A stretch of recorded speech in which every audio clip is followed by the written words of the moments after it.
Welcome to another episode of Tales from the Riff. I am joined by none other than Christian Bakka Larson of Necrofier, who just announced they're going to be touring with the mighty Goatwhore in Vitriol this summer. Welcome to the program. Thanks for having me, man. Oh man, thanks for joining me, man. And yeah, so what I like to do is basically just get your origin story, Christian. Like go as far as back as you wanted to take the story.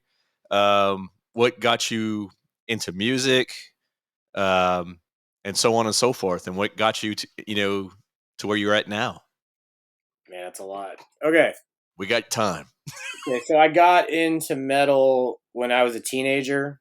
One of my dad's friends visited from Norway, and he came over and bought like every single metal record I think that was out in like 1992. And I don't remember actually listening to half of them at the time, but just like the artwork and everything was just amazing. I mean, there was a lot of good stuff released in that time frame. Oh But yeah, that's kind of like where it started and that kind of stuff. I got into, I mean, obviously, like it was like Metallica and Megadeth and things like that. Sepultura. I'm from Texas, so obviously Pantera was involved in there. White Zombie, stuff like that. That's kind of where I first got into just like music, or like I mean, music that I'm like, music in general. I guess when I was younger. Uh, Over the years, I've done a bunch of different things like punk bands, metal bands. I promote shows. Uh, I don't know how to get into all of that without just telling some long. I don't know if there is like some giant tale of that. yeah, yeah. I mean, but basically, that set me on some things where uh, it's kind of like I was really drawn to it, and then it just kind of like somehow, like I'm sure my parents thought this was supposed to be like a phase or something like that. like all good parents do. Yeah, and then it just kept going, and then like we are where we are now. Yeah. So I'm curious, you're actually the lead guitar player of Necrofier, is that correct? I sing and I play guitar. I don't know if Samir is technically our lead player because I Okay. can't do everything and play and stuff like that. It's too much. Yeah, I've been doing my homework on Necrofier ever since I've heard about Hell's Heroes, and y'all was actually at Beyond the Gates last year, and I really want to go to that, and but I'm going this year. I'm heading out there on the 29th. Okay, cool. I'll see you there. Oh, really? Yeah, Sweet. Uh, I think this is my third or fourth time to go to it, but it's a really good festival.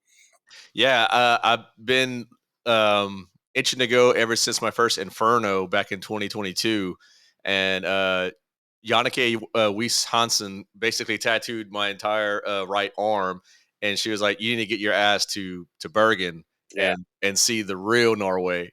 And Inferno is really cool. I say like the Beyond the Gates is more, I say, black metal yes, focused than Inferno is. Inferno is, but it also has a bunch of death metal and some other things. yeah, But just walking, especially since Bergen's tiny, uh, you get a hotel, you walk to everything. The shows are not that far away from everything. The after parties, just even like down to where you go to like where the harbor and stuff is, and there's food and like all this kind of touristy stuff is all, I mean, within a 10-minute walk of each other. yeah. That's all. That's what I've been told from all the locals. Um, over the years of going to Norway, and it's kind of like been like my Inferno's been like Yeah. the bucket list festival, and I just said, you know what, it's going to be a yearly thing for me from here on out, and probably do the same thing, or at least have to pick one or the other going forward. Like, Right. Last year I went to both. Oh no, was it last year? Yeah, last year I think I went to both, or it was the year before. I can't remember. Maybe it was last year. I mean, I'll use any excuse usually to go hang out in Norway. So yeah, absolutely, I totally get it. Uh, Whenever you were growing up, and you got introduced to Metallica and all those, I call them like gateway bands. Uh, Whenever what was one band that actually like stood out from the rest that made you want to pick up the guitar? honestly, it was probably Metallica, just for the fact of like all those Kirk solos are just super memorable. I mean, I feel like he's one of the few dudes where people sit along at shows and just like hum along, or not, like, I mean, sing along like the melody that's going down. Hmm. Especially on Ride the Lightning and Master of Puppets. There's a lot of just just melody and leads. It's just, I mean, it's next level. Like to this day, it's just so good. But that's kind of what got me back then. Do you ever give Kurt shit, or like ever think to yourself like just like overuse of the wah pedal? No, honestly, like yeah, because I don't like really uh mess with people on like the stuff they like to do. I'm like, that's his thing. He wants to do it. It's cool. I don't care. Yeah, yeah. Like, because some of that people get like, there's better guitar players. There's this, and that. I'm like, the dude played everything right. Like, it doesn't matter if he would have been better. I mean, like in whatever people consider the word better, it might not have been that good. Yeah, It just would have been technically good, which like I don't care.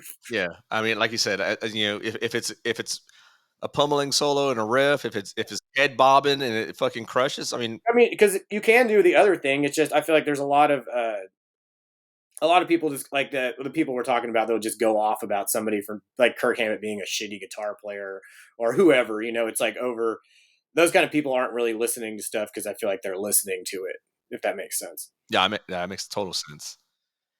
And so what what propelled you to enter the world of black metal? Like what band like sticks out? Originally, it was because I got into black metal like like lightly in the early 2000s through some like like a Satyricon and like Dimmu and things like that. Which like I was like Satyricon stuff more than the other ones. I was like, this, like, I really like that. And then it was just kind of like like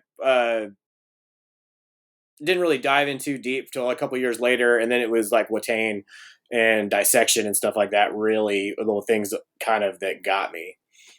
I tell you, the short, the limited amount of time that we had dissection in this world, dude. I mean, they put out some of the best black metal by It's far. just insane because I feel like they're one of the few bands in that world that crossed like black metal, death metal, heavy metal, and somehow it all works super well. On top of the fact that it's just like classically written, like in there with things, and it's just it's over the top.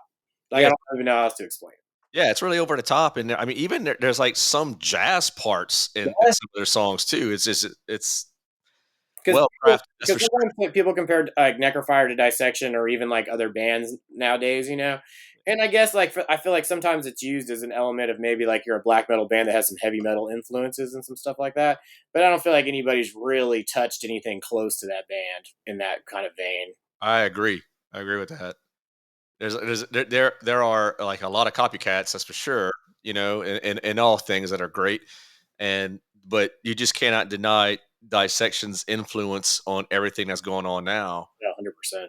And so, how long you have been playing your instrument? I first, when I was like 16, I think I got my first guitar. Um, First years were kind of rough. I was like back in that time frame. I got into punk really hardcore, and I played in punk bands forever, and then started doing more metal stuff. Kind of like probably somewhere in my 20s, like just playing and things like that. And then my later 20s, I joined Venomous Maximus, and was in that band for I think a decade. I can't remember like exactly how long that was, but learned a lot of stuff through that, and just kind of just like grew as a player and things like that. Did you take any formal lessons, or it was just like everything I was like try just to take like formal lessons occasionally, except it never really sticks. Usually, what happens, like when I first started, I took some lessons and it didn't really work. The guy was just like, "Hey, play this and that." And I'm like, "I don't fucking care." So, but I take lessons occasionally still, but usually it's like kind of uh, like take it from my friend Mark usually, and I'm usually asking him like I don't know what this is, so explain this to me. It'll be very like it'll be song specific or it'll be like style specific, and I'll be like, here's three things, and he's like, this is what you want to do. Let me show you what it is, and like, and we'll kind of go through some stuff. He's like, I'll give you some exercises and kind of things like that.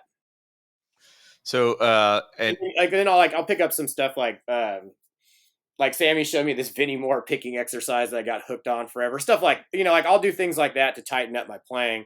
But as far as kind of like learning new things in music, I'll take lessons and go that way. If like I'm trying to experiment with something it's like a style or a mode or something that I don't know anything about because I know a little bit of theory, but not much. Like I always try, like I kind of like slowly build on it, but I couldn't sit here and discuss it in any things without somebody just tearing me apart.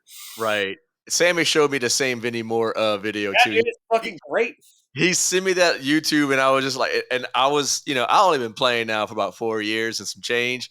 And I remember the day he sent me that, I was like, bro, this is like gonna take some work. I mean, well, yeah, he goes because I can't remember what we were talking about. That it was years ago, and it was at whenever they had the benefit for Mike, like Goatwhore played in Crowbar, and they did like an I Hate God set without Mike and some things like that.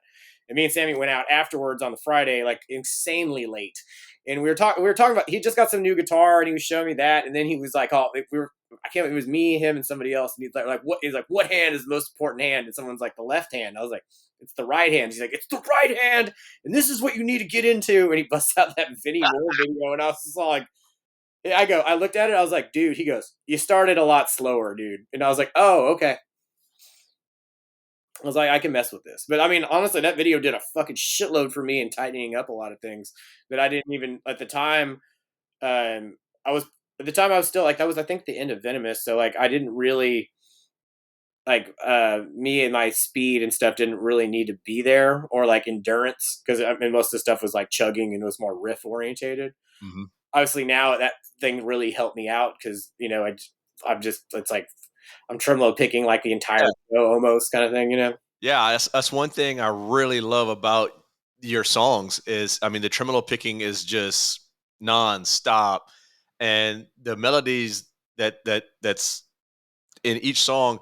Particularly, I'm a huge fan of "To the Wolves." Oh yeah, I yeah. love that track. I mean, I love all the tracks. Man, leading up to this, I've been listening to like your whole catalog, and you know, the Darker Than Night and the Black Flame Burns. I mean, I see why those are like the most popular songs that are downloaded right now on streaming platforms. I mean, is it they're just on a total hit mode right now, man. Thanks, man. And I'm looking so forward to looking to seeing y'all live finally with Where Go you, Hard. What's that? where you at or I'm located? in Louisiana, man. Oh, okay, cool. I'm right down the street from Houston on I. Okay. Uh, We need like we haven't randomly have not ended up playing in New Orleans. I feel like half the time the last couple tours end somewhere and it just doesn't happen. We just played Baton Rouge. That was pretty entertaining. Uh, we were out there with Obituary, and it was fucking wild. oh, that's whenever I was with, I think it was Maryland Death Festival with Soylent. Okay. And that's probably, yeah. I couldn't make that show. I wanted to go. Believe me, it was. But Soylent only reunites every so often. Oh yeah, yeah. That's like I mean they did those. They're gonna do that California thing. I'm sure they'll do a couple shows, and then it'll go back into like sitting for a little while. Yeah, but I guess it works for them. But But so tell me about the origin story of Necrofier. How did that come about? I mean, the band itself. Necrofier started. I'd wanted to do a black metal project for a while, and Dauber was like, Dauber's in Oceans of Slumber, and so is Samir. They were on the way back from some European tour, and Dauber put up a post about, "Hey, I want to do a black metal band or a death metal band. It's been a while, whatever." And I was like, "Okay." So I sent him a message and was just like, "Hey, I got a bunch of stuff written if you want to jam." And he's like, "Cool, send me the stuff." So I just sent him a couple of phone recordings of some stuff I had, and he's like, "All right, cool, come over." And then it just went from there. That's awesome, Like man. that, it was like simple as that. I was like, "Okay, sure, let's do this." And like, I mean, I have to ask. I mean, if you don't want to give away the story, you don't have to. But like, where did the name Necrofire was born from? Uh, Dahmer and I went back and forth on a whole bunch of different things. It ended up being a kind of because Necrofire is like Death Fire or like the reverse the I and the E, which kind of makes it almost like the personification of death or something in there. But like without getting too far into like that's basically like kind of the ideas where it came from. Yeah. Uh, you, lyrics draw a lot, obviously from the occult, some Satanism in there, Yeah. and how I guess like how. astute are you into those subjects? So a lot of this stuff I would say is a lot of like Luciferian stuff, and it's also like dark spiritual things. Like just that's basically most of the stuff I like end up writing about. Got you. Uh, there's always some other topics sprinkled in occasionally. Yeah. I mean, like I read a lot, and it's like that subject, like I'm just like Satanism, Luciferianism, weird spiritual stuff, Nordic stuff. Just all over the kind of board on that. Usually, like I see books and I'm like, oh, that looks entertaining, and then I grab it, kind of things like that. Absolutely. Um, so, how long has Necrofier been a touring band? We recorded that EP at the end of 2018, and then we did a couple shows with Uwada. Uh, and then just kind of like off and on because like we did like our first little run after that was like we did some shows with Goatwhore, like it was like 3 shows in Texas or 4, something like that. And then like we weren't really super active for a while. It was like cool, work on this, do that, and we started working on the new record. Like, and then the pandemic hit, Yeah. and we finished the record during the pandemic because we had a ton of time to do nothing. Uh, so after that, Season Mist looked like I picked us up, which was great. And then we went out with Danzig after that and Cradle of Filth, which was insane. Holy shit, that is insane. Like it was nuts. Like I don't even know how to describe it. It was like some big ass shows, like just crazy. What? And it What? it started going after that though. We're like we kept doing like some people like usually when people come through they would ask us to do some Texas runs and some things like that. And then when we put out the last record, we went out with Midnight for 2 weeks or 2 or 3 weeks in the summer. And then Decibel asked us to do that Decibel tour that was earlier this spring with Holder and Worm and Devil Master, which was completely nuts.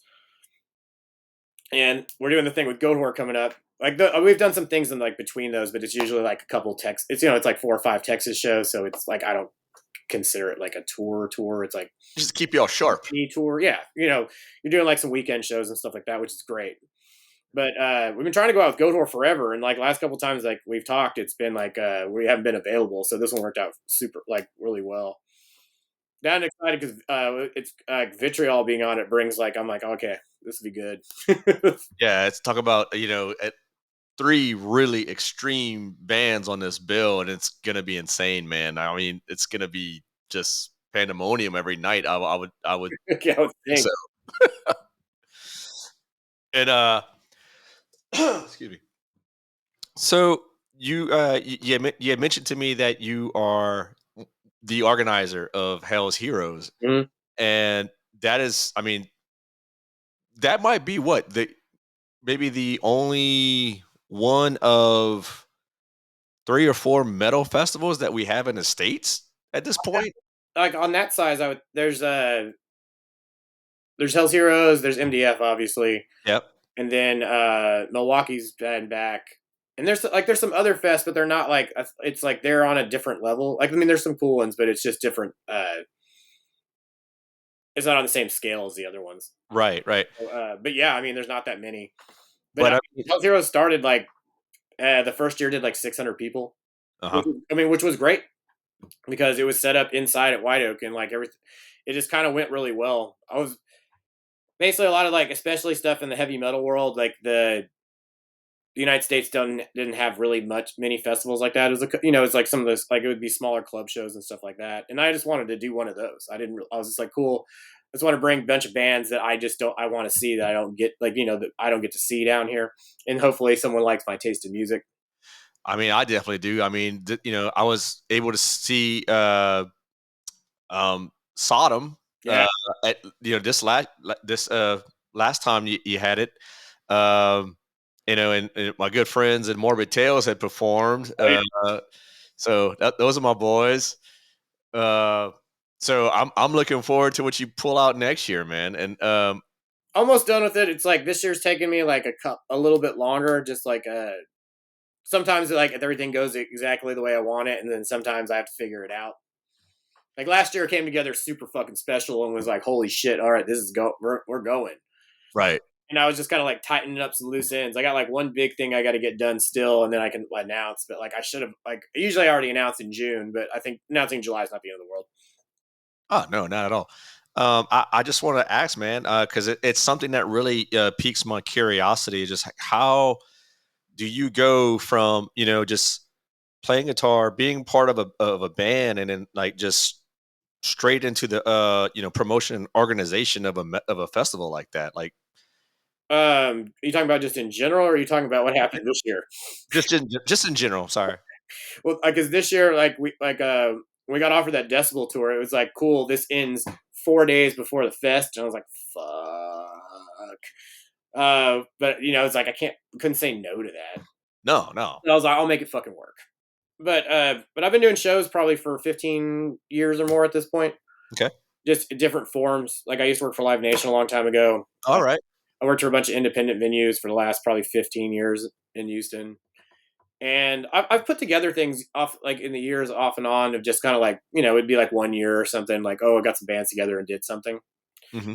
But like that's what I do like for a living. Like I sit around and book shows all day or just, so it's putting on the fest is like basically I just took everything I do all the time and then applied it to like our world and then try to create something and luckily people responded to it.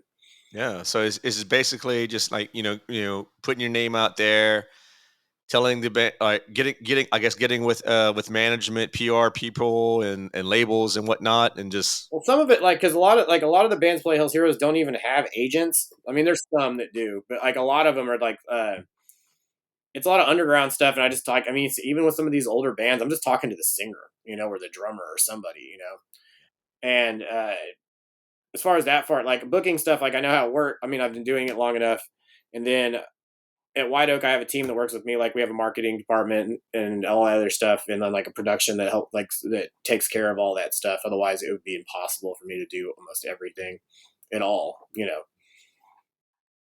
so it obviously takes a lot of your time. And so I guess are there other venues you plan on getting involved besides White Oak for the festival, or In the fest, there's nothing really close because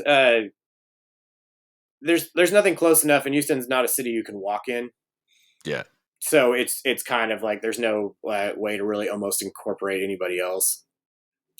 But I'm sorry. Go ahead. Because like say like New Orleans is a good example because you could do something in New Orleans and it's like cool, it's a 10-minute walk over here, and you could do something and everybody would walk over there. In Houston, it's like it's a 15-minute car ride. Everybody's like, yeah, I don't think that's happening. Like because I've been doing after parties at Black Magic the last couple of years, and some people do go, except some of the bands playing and the amount of people at the fest. There's like I feel like it should have been a little bit more crowded for some of that stuff. Mhm. So, I'm just kind of rethinking some things like that just because everything's kind of far. Yeah, speaking of Black Magic, I was just with the guys in Goatwhore when they played over there not too long ago.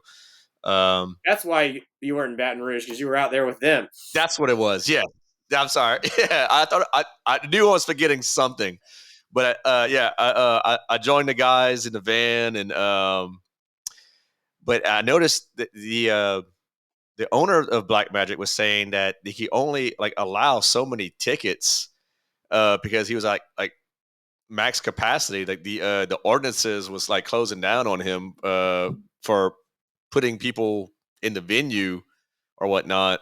I got So on that. You have to ask John.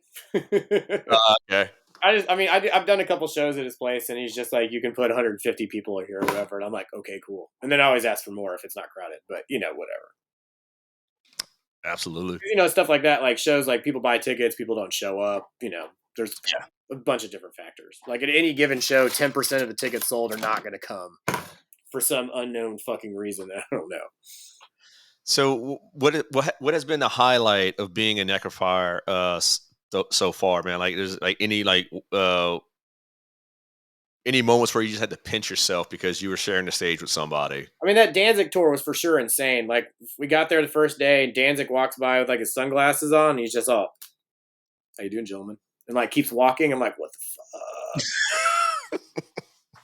That's like that tour was very surreal on a lot of levels. Like the kind of like the size venues we were playing. Um, just like reaction, like the playing with Danzig and Cradle of Filth all the time, every night for like a couple weeks, all that kind of stuff was just it was very surreal. Like, okay, cool. Did Danny Phillips ever tell you any stories about what the black metal scene was like back in 91, 93 time frame? He kind of keeps to himself a little bit. Like, he started opening up towards the end where I could probably maybe get some of those stories out of him, but then by then, like, the tour was over. Yeah. So, what was it like playing in your homeland for the first time with I Necro? haven't. I've just been like, so I've been trying. I've been trying to get us over there to do one of those, but I've just been to Beyond the Gates like for like a couple years. So hopefully at some point we'll get to play it, but at this point it hasn't happened yet. Oh shit. Okay. Yeah. I Either that was or Inferno. I'm like, because like, I mean, like, don't get me wrong. I'm gonna like when we're there next month. I'm gonna be like, yo, when are we doing this? Yeah. Yeah. And I just saw that they put out the first initial announcement of Yeah, some. that should be good. Like 1349, Spectral Wound, and some stuff like that. Yeah. And I was actually contemplating, even selling my ticket because I wasn't sure if I was going to go, given of the strength. I mean, it was it was a different type of lineup. This last year, yeah. Yeah, yeah. I mean, there was a lot of death metal. Don't get me wrong, and I like death metal, but and there was like a lot of things that just felt like it just kind of it wasn't as extreme, I guess, for me. Well, I And mean, it wasn't as black metal, if that's what you're. that's what I'm alluding to. You got out of me. Yes, thank you. Basically, it's especially for me, if I'm going to fly to Europe to see a bunch of bands, for the most part, it's going to be black metal because a lot of like, cause I love a lot of the bands that are smaller, and that's the only place. Like, that's why I like Beyond the Gate so much. It's like you can see, like say, even just like a bunch of the Trondheim bands, like that, like you can't see them in the U.S. unless I put them on Hell's Heroes or something. Right, right. And yeah, speaking of which, it's like I spent more time at this Inferno in the John D in the basement club. For those who don't know about Inferno, there's the Rockefeller as the main stage, and you have the John D. And the outside venues. I spent more time this year going to the to Niven, Revolver, wherever they had local bands play, and man, those motherfuckers just kicked ass. Because some of that's, I mean, really, if I'm going to fly overseas, that's the kind of stuff I want to see.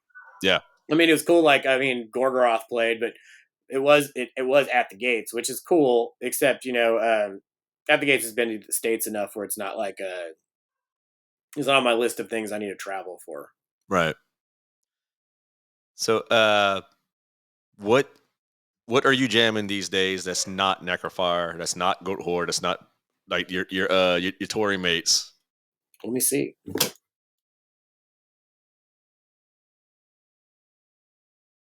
Let's go in with the easy list. Hell Militia. What else have been jamming? Stygian Temple, I think. Yeah, Stygian Temple. I found out about them recently. I've been jamming a bunch of old stuff like Sadistic Execution. Oh hell yes. Uh, I'm just going down what's on my Spotify because it's obviously what I've been listening to. Uh, that new Ackley's record is good. I'm probably saying their band name wrong, but whatever. Please. Yeah. So what are you looking forward to on this tour that's coming up? I mean, obviously you hit a bunch of these markets before with Necrofier, I'm sure, and I mean, we're playing because Goatwhore is like one of the few bands I think that loves like to play smaller towns and is not afraid of it, and they actually do super well in this like that environment too. Because me and Ben have talked about this. I was like, let's do a tour in the South of just all like cities that are not cities that people know, like no Atlanta, no stuff like that. No, yeah, just smaller towns. But there's a bunch of them on here, and there's stuff like we haven't been to Canada besides Vancouver, so I'm like really excited to play like Montreal and Toronto and all that stuff. I am insanely jealous I can't go on that run with y'all. Because that like whenever We haven't been to Canada in a long time, so like I think those Canadian shows are gonna be fucking crazy. yeah, they will. Uh, yeah, Ben had told me that they were going to Canada with this, and I was like, dude, like, you need a driver. I'm your man. He was like, well, I think we're already gonna get one for the whole run. I was like, motherfucker. But yeah, there's a couple. We're playing Detroit, New York. Baltimore and a few things, and we just hit like Miami, which is gonna be hilarious to go back to Miami again. Just 'cause it's such a weird town, but because Miami on this like on the Holder tour, it was like there's a place. Have you been to Gramps? I have been to Gramps. Okay, so you know like Gramps is so fucking weird, and like we It pull up, is. like, oh, we're playing at Tiki Hut. Like what the fuck? Yes, yes. It was real strange because like I think that was like one of the smaller shows on the tour. But like I bet fucking doors, like there is nobody. Like I couldn't like there was like no one there. I'm like, great, this show's gonna suck. And then like they're also like, it's gonna rain. Yeah. I'm like, why is there an outdoor venue in Miami? Doesn't it rain every day? But like when we went on, it was packed, and it started raining later in a show. I mean, I had a great time, but I was very surprised on how it all ended up. We did a This is gonna be one like with Goatwhore and Vitriol and us. It should be insane. that will be insane because I mean we I was driving with Goat Horror. We did a Florida run. Basically, we did Orlando, Pensacola, Miami. Um, I'm probably forgetting one other city, but when we got to Miami, you know, the load in was insane. The like and loading out all the gear was like equally, if not worse. You guys play Gramps? Yeah, when we played Grants because they had all those nightclubs on that little strip, on that little road right there. And I mean, there was just, I mean, It's nuts. as the evening got later and later, I mean, people were just flooding the fucking streets, and it was just, it was nothing like I've seen in New York. I mean, unless a band plays in the middle of fucking Mardi Gras on Bourbon Street, Mhm. I have nothing else to compare to that. I mean, we played on a Sunday out there, and it was pretty crazy. It didn't get to the point. Like, I mean, there was like Lamborghinis driving around. Other like the sidewalks were packed. I mean, basically because we started to load out, and it was like this. I was like, get this stuff in the van. Like, we need to get out of here. Like, it's becoming too much. Yeah, that shit Got was out of there. This was like at 11, and it was just starting to really go right. on a Sunday. Yeah, I think it And that's was. not even South Beach. No, no, it's not. It's like far from it. Yeah. And but what I really loved about that little area in Miami was the fact that you could walk not even 3/4 of a mile, and you was in that like it's kind of like a flea market, but with food. Yes, that was great. That was like one of my favorite. It's like around the corner.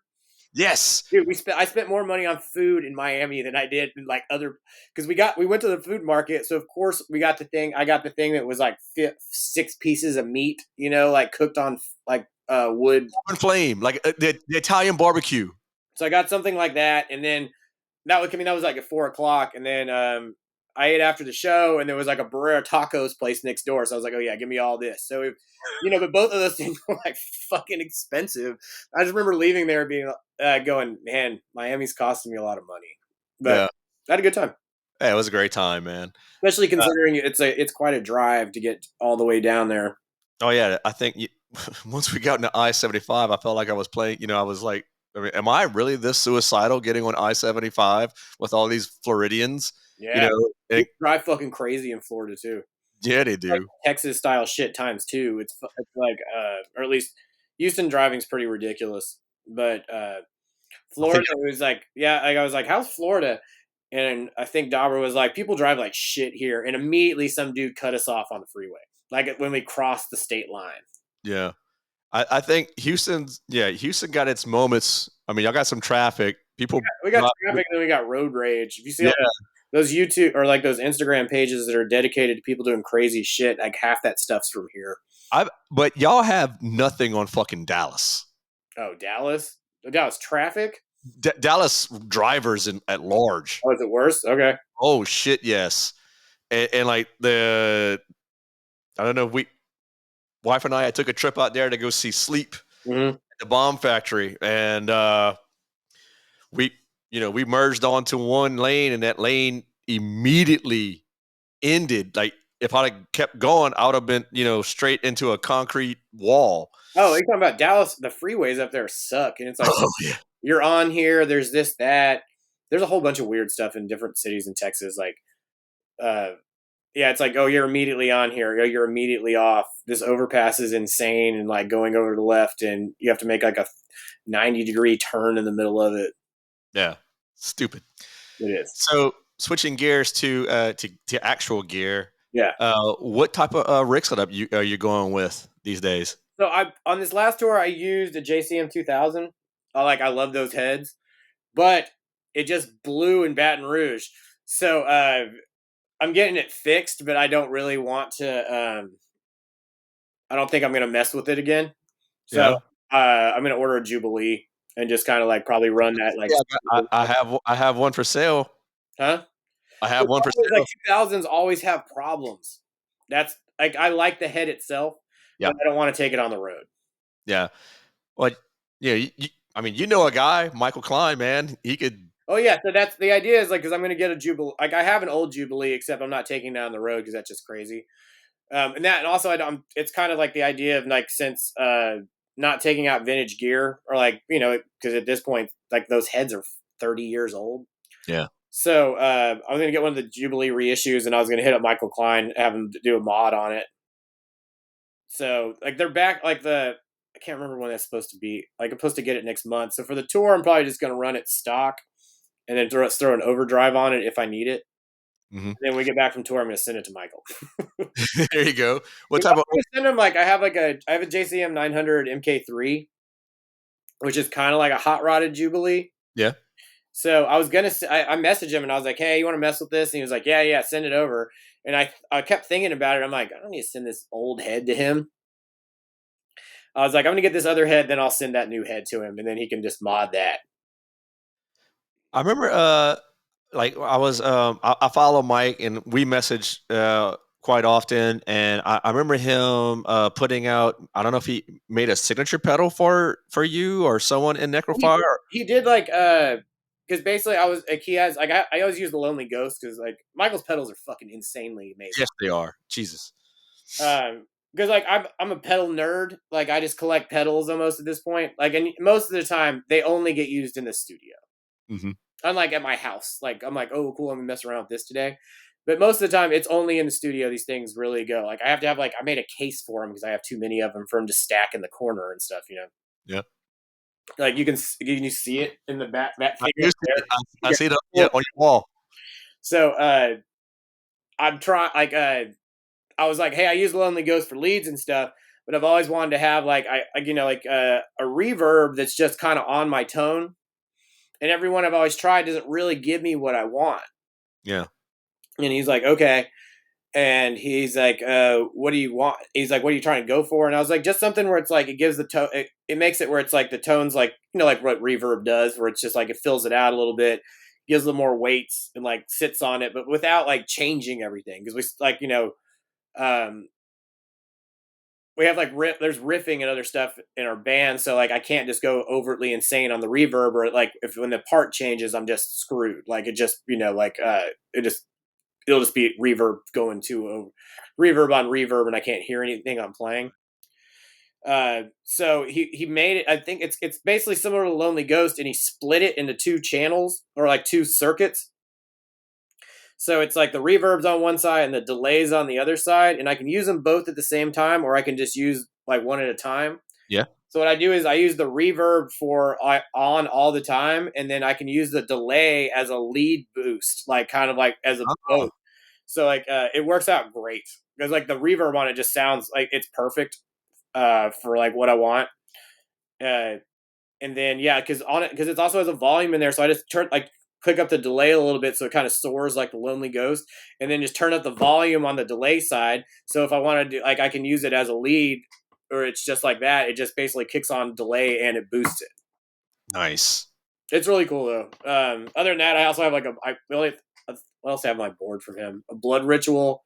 Yeah. I love that pedal. That's a pedal that I really want to order from him. And It's because if you like the Lonely Ghost, I mean, it's just another version of that with like the. yeah, I want either or. I mean, honestly, both of those are great. I also have the is it the Stole pedal? Yeah. It's basically a reverberator. I mean, it just sounds insane. It works great. Like I don't use it too often, like when we're actually like playing during a song. But I use it a lot, like between songs, like if Mhm. we're doing something like we have like a track going or something, and like I just you hit like it's basically just like it's all just takes off. Yeah, it just gives you so many freaking textures of what during a live setting, I'm sure. There's that. What else? Like the Sammy's Overdrive's great. Yeah, I have that. I have a Dybbuk. Yeah. I So have a I use that depending on what head I'm using. Like if I'm using I'm using like a lower gain Marshall, like an older one, I throw that on top. Because honestly, that overdrive works better than any overdrive I've tried ever. And I have shitload of stupid overdrives I've bought over the years. I'm always like, cool, let's get another overdrive because I'm trying to figure this out, yeah. But that one, like hands down, I like better than any other one I've ever tried. Oh yeah, it just gives you like the overdrive, and it just gives you just It gives you like it gives it like a it's like, I don't know how it's like it's hard to describe where it's like that. Yeah, okay, it's like an extra like it makes your amp have a little bit extra juice. yes, absolutely. Because other overdrives, I feel like I use them in the they work in the studio, but I don't feel like when you're actually just in the room with it that like it really does what I want it to do. Hmm. And also, a lot of them just compress your tone, and that shit makes me fucking crazy. Uh, it's like TS9s and stuff like that. I mean, they sound like for if depending on what you're doing, they can sound really good. Except anything that compresses stuff too much like that makes me insane. It's like I feel like I'm like working overtime to try to like put some extra grit into it or something, Right. and just yeah. So speaking of recording, who's your go to studio? Are you do you everything like in house or? The first stuff we did, Dauber did all at his house because Dauber records and he's really really good at it. Mhm. Uh, the last record we did with Joel Hamilton, he did the last Oceans record and he wanted to do a heavy record. So Dauber asked, he's like, "You guys want to record them?" I was like, "Of course." Like Joel's been like nominated for Grammys. He's done like Tom Waits stuff. Wow. He's also done like Unsane. Uh, he was in Red Sparrows. I mean, like he knows like the world. So we're like, okay, let's do this. But it was like a whole nother experience recording with Joel. Red Sparrows is one of those bands I really enjoy. I tell you, I could put on any one of their albums and just I could end up driving across the state. Yeah. But recording Joel is really great. He has like a real nice studio in Brooklyn, and we went up there for like a couple weeks and recorded the last record.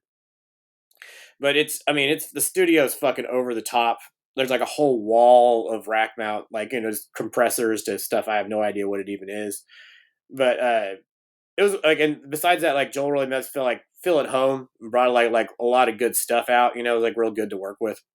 Yeah. As far as your writing process, um, do you feel like as a guitar player and vocalist, do you feel as though you write better whenever like times are, I guess, really like when you're in a spot of like emotionally like just pissed off, or like do you riff out better whenever you just like everything's going good? It's okay, so it's I guess it's like it's all over the place. I guess this depends on like what I'm trying to write, but as long as I can kind of like check out from what I'm doing, it usually works out the best. If I'm like too in my own head, then shit never fucking works. Yeah. Like I like to write a lot, honestly, in the morning because it's not like the day hasn't like got onto you, or you're like, oh, I need to go do this and stuff like that. But I mean, sometimes like if everything's all fucked up and it's like I'm kind of like lost in things, then stuff comes off like that. So I guess it just really depends on like where, like what I'm writing, what it's for, stuff like like what it's supposed to, like like kind of like the intent of what it is, kind of thing. Sometimes if it's actually like song like that, opposed to just like say writing some riffs. Yeah. But Uh, it's like I don't know. That does like some of that changes it stuff. Like if I'm going through a tough time, it just changes like the way stuff sounds because I feel like a lot of that. I feel like if I think it's good enough to be like, oh, this is a song, it has to like when I play it, it has to hit me a certain way. right. So I guess state of mind affects that part of it. If I'm like, oh, everything sucks, and I write something that's kind of melodic, I'm like, this fucking sucks. I was like, I don't want to do this. But it just depends. Yeah. Good answer. I like that. Maybe I should try that. Like start just right when I wake up in the morning before even get ready to work. Just fucking Dude. come rip Yeah, out. I mean, seriously, because what like it works really well because you're kind of like checked out, and there's like a. It's kind of like the same way if you jam and like you're super tired and you can't really focus on anything. Yeah, It's like a different version of that without being like tired as fuck. But it basically just you just have to get out of your own head. And usually in the morning, it's like since it's the beginning of the day, it's kind of like it's clear. But try it; it work. I mean, at least it works for me. yeah. It's kind of like a most people get up, meditate, do yoga, whatever it is to get out of their get their day rolling. Or I mean, it's the same kind of thing. Yeah, yeah, yeah. So I'm thinking, is like you just kind of clear out the cobwebs of what may take on for the day or whatever it is, and just start creatively. yeah. That's awesome. Because I've Well, noticed it. Like if you compare it to like trying to like say, I'm like, oh, I had to do all this stuff this morning. I'm gonna work on some music at like 4 o'clock in the afternoon. I'm like over it. I it sucks. It's because it's weird because I feel like sometimes I have time in the late afternoon. And I never ever am productive in the late afternoon. I have to like start early or I have to do it later. hear that. So I want to switch back to your role as a festival organizer. What is the most difficult thing for you as an organizer to get things rolling? A lot of bands I want to do like for the fest don't play that often or just don't play. Hmm. So it's like me hounding people or like hounding sometimes or just checking in or being like, yeah, it's talking them into playing or just trying to get an answer out of some people.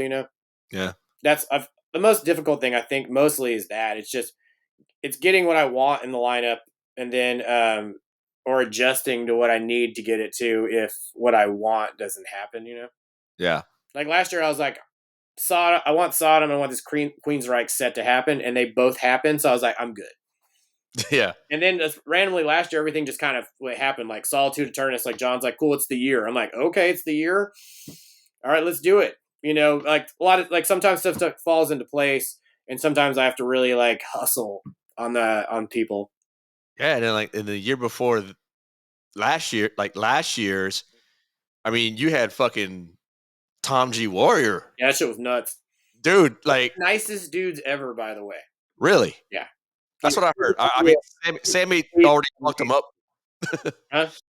Said Sammy talked him up, and then I actually met Tom G at my first Inferno by chance. My wife and I go in to Nice Blood Records, Mm-hmm. and him and Anders Alden was there, just going through the used section, and I was like, "That's motherfucking Tom G." And I couldn't help myself. I was like, "Hey, I'm me, and we all know who you are, sir." Yeah, I mean, nice, super sweet dude. Like I was, it was a pleasure to hang out with him. Like because I kind of chilled with him after the show just a little bit, just talk to him. Yeah, Because they did that set because I was like, hey, will you guys do a set? But like, can you do Celtic Frost? But can you do the first two records and play it like you played it in Celtic Frost, not like Triptychon? And he's like, yeah, fuck yeah, I love this idea. oh hell yes, that is awesome. Any chance of getting him back in Houston in the I future? want to I want to get him back at some point. I'm not scared to like repeat people on the festival. Honestly, there's like X amount of bands in our scene, Right. especially bigger ones and things like that. Yeah. They're just ones like people really love, and a lot of them don't play the states at all. So I'm not scared to like rebook things on the festival ever. Yeah, I honestly think like a name like Triptychon or Tom G just doing a Triumph of Debt. Yeah, Triumph Dump Hellhammer set, any of that stuff is fucking like. I mean, People I'd have him back. flock to that. I feel like I'm not working on it for next year because I feel like it's a little too soon. But like, I mean, I would definitely have him back. Fucking a man. Well, please let me know because oh man. Uh, who are you looking forward to at Beyond the Gates this year? Let me look at the fucking thing. Ritual Death. The Bathory set should be cool. I mean, it will be cool. Hold on, let's fill up the lineup. I love Satyricon, so it should be cool. I don't know if I need 2 nights of it. We'll see. I guess it depends on the sets. Watain. Oh, I mean, shit. Yeah, I saw them at Yeah. Inferno. Hordem Rife. They are fucking awesome Yeah, live. they're amazing. Venom. I'm just really curious to see. Like, I'm curious to see what they play. Cold of Fire, Addict, Death SS. Be cool to finally see them. Uh, V Mod's good if you haven't seen them. Who else is playing here? Yeah, Ritual Death. And Cleese is playing there too. So there you go. Shit, yeah. I'm definitely gonna check those out. Yeah, but Hordem Rife for sure. Like, I saw them on the gates like right before the pandemic. I think it was right before the pandemic, or Uh maybe huh. right after the pandemic. And like they're one of my favorite bands, like newer bands in that scene, and like it was just fucking everything I wanted it to be. Yeah, it was either my first or second year going to Inferno. They had played, and they just tore the fucking roof off a Rockefeller, man. I mean, it was just nuts. Well, there's like on some of it, there's I mean that's the kind of style of black metal I like, and I like how like rooted in like that stuff. Here, So I gotta like it like stuff's cheesy and things like that. At least, especially live, because that will instantly make me like, oh god, what the fuck am I watching? You know. yeah, But those dudes just delivered. It was like that's what I like is like just like home dude just screaming at the crowd like off the mic and just like everybody's just it was it was everything like yeah they're great. hell yeah. Did you see I, that? Did you see that Watain said at Inferno last I year? did, I It did. was the best fucking set list ever they could have fucking played. I couldn't have handpicked it better. It was amazing, and the best part about it, and I'm good friends with Thomas Erickson of the band Moik, Mm-hmm. and we were all staying. Everyone, you know how it goes. Everyone stays at that same hotel, the hub, Yeah. and I walk outside the patio section, and Thomas is like, "Hey man, how's it going?" And like I said, "Bruh," and I said, "No, man, I was looking for you." And then he's sitting with Watain. Yeah. Like Wataine's just chilling out with him, and like I got to meet Watain, and that was fucking an experience of itself. And That thing, it's hilarious at Inferno because like I mean everybody's in Bergen and you'll see them, but it's not they're not all in one hotel. yeah, but the set of what the to answer your question, that I saw the set and I was completely blown away, and it made me even an even bigger fan now. Watching them live and just have like just utmost respect for what they fucking do. Because I've seen him a bunch, except that was like I've seen him do like old sets. You know, just I've seen him over the years play a whole bunch and everything's always it's they've never failed to deliver. But there was something like I feel like I don't know if it was because of like that it was like kind of like the whole set of like all the fucking like kind of melodic what is it? I don't know what you would call like eerie darkness stuff they do. Like from everything from like Water's Vein to like Serpent's Chalice kind of things. Yeah, But it was like all of those songs, and it was all the banger songs, and then with the fire, and then just everything else, like it was nuts. the fucking pyro was insane. The fire to like the incense to like the outro music. I mean, it was done better than it could have been done ever, kind of thing. I was like, Yeah, when it got done, I was like, holy fuck. yeah, same here. I don't think because I partied a couple like most like a couple of the other nights there, but I think after that I kind of just went back to the hotel and fucking chilled. I can't even remember. I don't remember what I did either. I think I might have got some food. I might probably. I know definitely I was hanging out with Thomas in the hotel, and You got some food. You went to McDonald's. yes, exactly. The only fucking thing open on Easter. It's absolutely ridiculous, man. Like McDonald's is like the staple, like every night that I was over there, and my wife gives me shit for it all the time. Like, you went to another foreign country and just ate McDonald's. Well, you Yeah, can't like you'll run into almost the same problem in Bergen depending on what time you want to try to eat. There's there's a kebab place that's kind of close, and there's some other stuff, but everything else closes. You know, like McDonald's is open until 4. damn. Yeah. because like that's how it ends up happening. It's like if you go to the bar and then you want to go eat, like sometimes there's just no food, and Yeah. also there is other places to eat, just not that weekend. Right. Yeah, because I was all, can we go somewhere that's not McDonald's? And they're like, bro, there's no other fucking place. And I was like, no, come on. The fucking the trials of a fucking metalhead, I tell you. Yeah, Um, I'm looking forward to it. You should have a good time. yeah, I'm looking forward to it, man. And if we could hook up, that'd be great Oh, too. for sure. Send me your number before like what? Oh yeah, absolutely will, man. Absolutely will. I mean, I've got so many things I like to ask you, off the record, and get with you about, because I tell you, you being a musician, you being a festival organizer, you having the know-how and the experience of that. I mean, that's got me really curious. I mean, I just recently found out that you do all that, and it's something I like to try and emulate here in Lafayette, Louisiana, if I could. I mean, I know a shitload of bands. I like to put them together. Um, Bands here in Lafayette, Baton Rouge, and even New Orleans, and just trying to get something going like that. It's kind of people have asked me to do it, and like I have no clue how to do it. I mean, some of it like doing like putting fest together and stuff like that. You kind of just put some stuff together and see if it works. Right. I mean, if you're from, if you do it in Lafayette, you need to get Void, I guess, because everything I see seems like everybody loves those fuckers there. You know those dudes? I know them. That they've been on my podcast. It's uh some young thrashers, that's for sure. Oh yeah, I saw them at the Baton Rouge show, and they're like, "Dude, come back, throw back some beers with us." I'm like, "Dude," I was like, "I'm going to sleep. I'm tired. I've been playing like because we had shows like every weekend in May. So by the time that into the obituary thing, I was like, I'm good." They must have been really excited because I mean I don't think maybe one of them's only old enough to drink. I mean, that ain't stopping any of those. Okay, the one thing I do love about this like it's a ton of young thrash kids.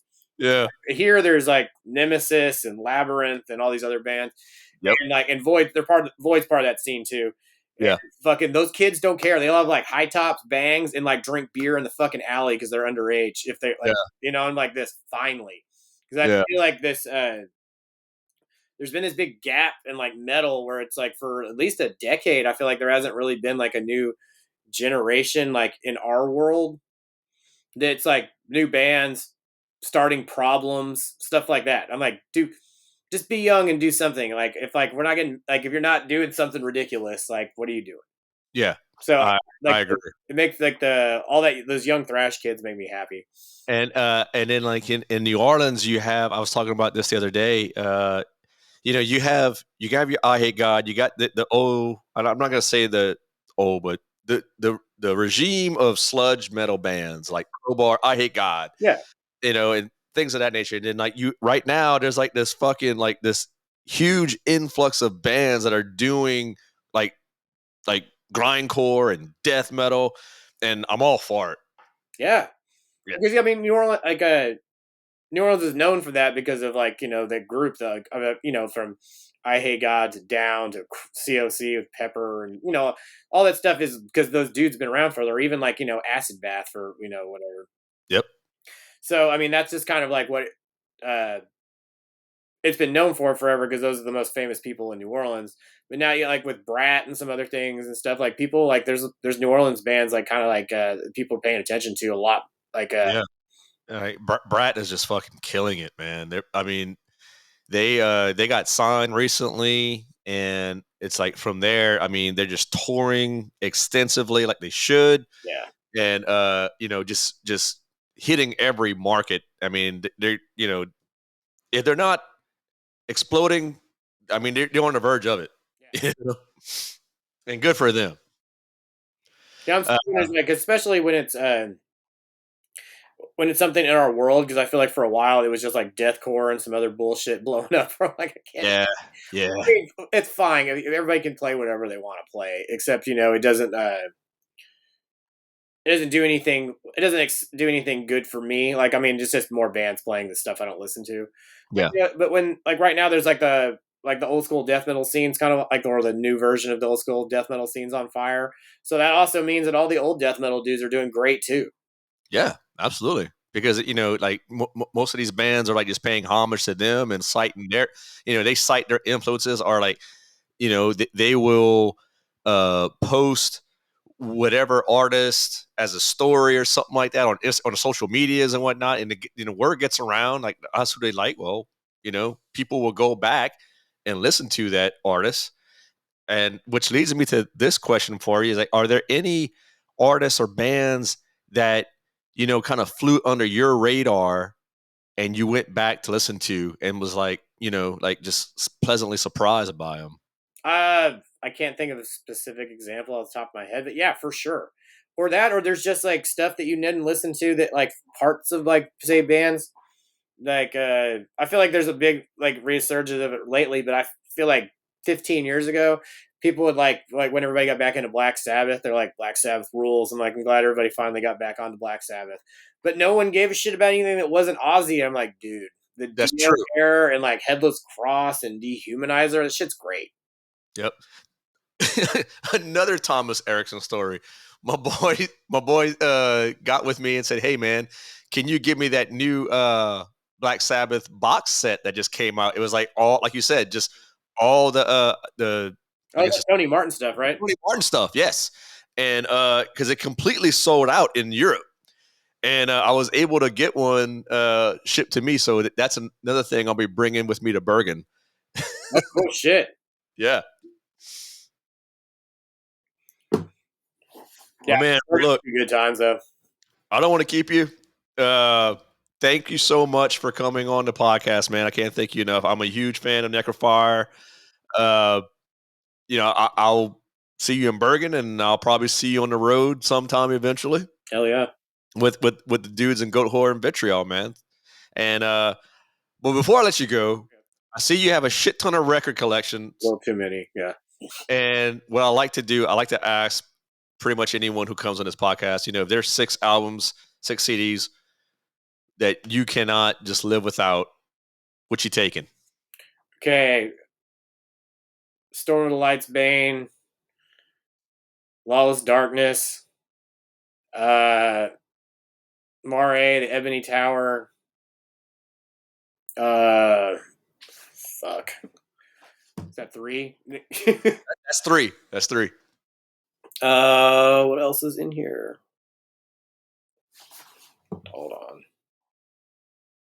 Put me on a spot about too many things. I'm like those. Like I have like fucking 1,000 records. What else is gonna make this list? Let's see, Melissa. Oh, hell yes. What else in here? Painkiller. And I'm trying to pick something else. I don't know what a good 6th one's going to be here.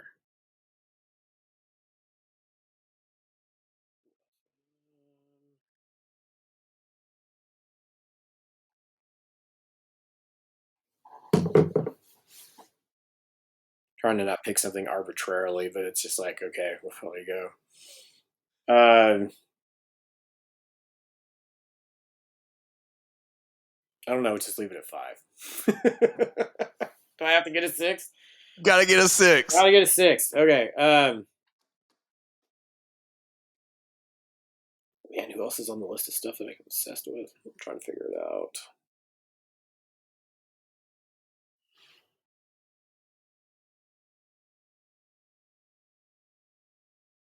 Man, this is where it gets tough. I'm like, oh, I mean, I can name off like 17 records, but I feel like I'm just naming one off.